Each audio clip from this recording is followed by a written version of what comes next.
Good evening, everyone. Welcome to our talk show, Taida Tonight. I'm Joey Chen. As we all know, ideas are powerful, and it is the mass media that implants ideas in our mind and links individuals to the world. Among all news media, TV news is one of the most acceptable and popular type for people of all ages. As a result, how news is presented can certainly influence the audience in various ways. Ladies and gentlemen, tonight we're going to make comparisons on the characteristics of TV news between two different places. There are Taiwan and a city only 800 kilometers away, Hong Kong.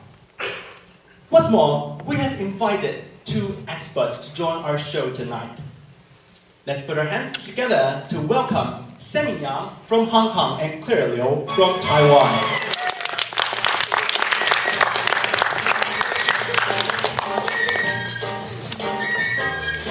Thank you, Joy. Before we go into details, I would like to help all of you form a more clear image in mind. So let us demonstrate TV news broadcast in Taiwan and Hong Kong. Suppose an NT student or Hong Kong University student is caught for sexually harassing several of his classmates in the past 6 months. TV news in Taiwan will probably report this story with pictures of the offender drinking alcohol, with the anchor saying, a student from the prestigious National Taiwan University, which is the top university in Taiwan, had been accused of sexually harassing his classmate for the past 6 months. Now, this guy is the so-called Dog Shaw, who lingers in nightclubs and has a problem of excessive drinking. Now, this is no doubt a big scandal to NTU, and people wonder why such a winner in life could possibly commit such a terrible crime. Now, let us invite his classmate Maddie to share with us how he behaves at school. Well, I don't know him very well, but he's a little bit strange, especially after he broke up with his girlfriend last year. by contrast, if this took place in Hong Kong, it would be highly probable to get presented like this. An HKU student has been accused of sexually harassing his classmate. The incident revealed the lack of moral education in schools and families, and possibly the loophole in the school's reporting and help-seeking system. The above demonstration may seem exaggerated, but it is actually reasonable after we consider the features of TV news in Taiwan and Hong Kong. In the following, we're going to take turns to comment on the main differences among TV news channels in Taiwan and Hong Kong, and then we will conclude our reflections about the influence of TV news on audience. First of all, Joey, would you like to start first? Okay, well, sure. The main difference I've spotted is dramatic versus plain. TV news in Taiwan has a desperate thirst for audience's attention. Their titles are often jaw-dropping, and broadcasts usually contain surprising photos and videos. Sure, but is there any reason behind this? Well, the competition among TV channels have tensed up since 1987, when the government abolished the martial law and relieved media control. So currently, there are 14 different TV news channels in Taiwan and several related talk shows. Therefore, the old plain reporting styles have failed to secure their audience. Instead, those which involves homicide or sex with lots of descriptions is largely covered to satisfy the target audience. So what's the condition like in Hong Kong, Samin? Well, in stark contrast, there are only two major TV channels in Hong Kong, ATV and TVB. Since there's no worry about the ratings, the news reporting style in Hong Kong is rather plain and serious. It emphasizes more on the remedies after the events as well as the social reflection, rather than adding dramatic effects to excite the audience. Well, thank you, Samin. So now, let us take a look at some statistics.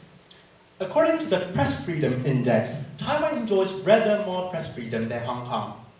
In year 2014, Taiwan was ranked 50 in the world, while Hong Kong has suffered a dramatic drop from 12 to 61 since year 2002.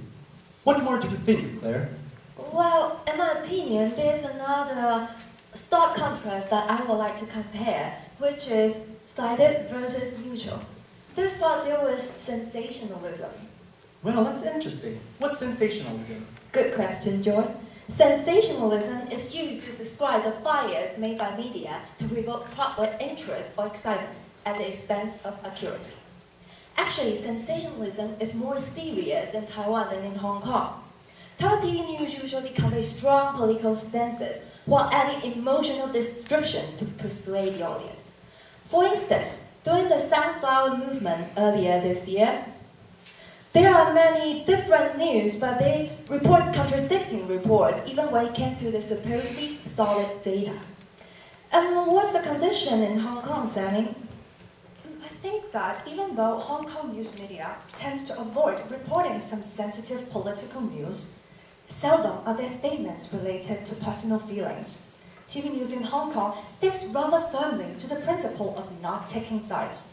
For example, when a suspect was caught, TV news in Hong Kong will simply report the facts about the news. However, when similar cases happened in Taiwan, there will be more detailed descriptions regarding the suspect's private life, or even quotes of subjective comments from websites in order to form a negative impression.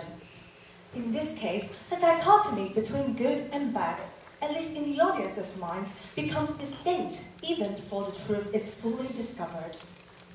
That was a great analysis, Samin. Now, the final difference we have noticed is local versus international. Now, I have a little quiz for the audience. On the screen, there are several TV news titles, which includes several international news from all around the world. So which TV channel do you think these titles come from? A Hong Kong TV news channel or a Taiwanese TV news channel? If you think it comes from a Hong Kong TV news channel, please raise your hand. Well, good. It seems that most of our audience got the correct answer, Samin. Indeed, there is a high percentage of international news in Hong Kong due to its unique position in the global society. Here is evidence that the international news was all reported on the Hong Kong TV news channel on the 13th of November, whereas few of them here appeared in Taiwan news programs. Well, now I remember, a famous Taiwanese movie director, Lian, once criticized that Taiwan TV news programs is short of international news. Instead of international news, Taiwan TV news media seem to favor local entertainment-related issues. For example, earlier, there was news everywhere about a Taiwanese writer's disloyalty to his girlfriend. The news reported extreme details about how the two men fell in love and reacted after the affair was discovered. The reason to this phenomenon can be that Taiwan, due to the intense competition mentioned before, is short of human and finance resources to get and interpret international news. So therefore, we often get international news directly from America or Europe, which in turn alienate our audience from some certain issue because it is short of our own observations and explanations. Whereas gossip are easy to get and to comment on. So therefore, Taiwan TV news is gradually bombarded by entertainment. So let me summarize our observations today. There are mainly 3 points we discovered between the difference of Taiwan TV news and Hong Kong TV news. First one, dramatic versus plain. Second, cited versus neutral. And local versus international. The value of our speech tonight is not only a showcase of a cultural difference, it also serves as a reminder that different styles of TV news can create different kinds of audience. We can notice that how TV news present something, that is, in what ways and style they present news, possess power strong enough to affect our emotions and beliefs. And therefore, while appreciating the media for opening our eyes to the society and the world, we audience have to be very careful to maintain an objective and neutral perspective. From seeing to believing, let's first pause in between and remind ourselves the significance of retaining the autonomy of our own thoughts. So that's all for today's show. Thank you, Samin. Thank you, Claire. And thank you all for watching Taida tonight. We'll see you next week, same time, same place. Bye-bye.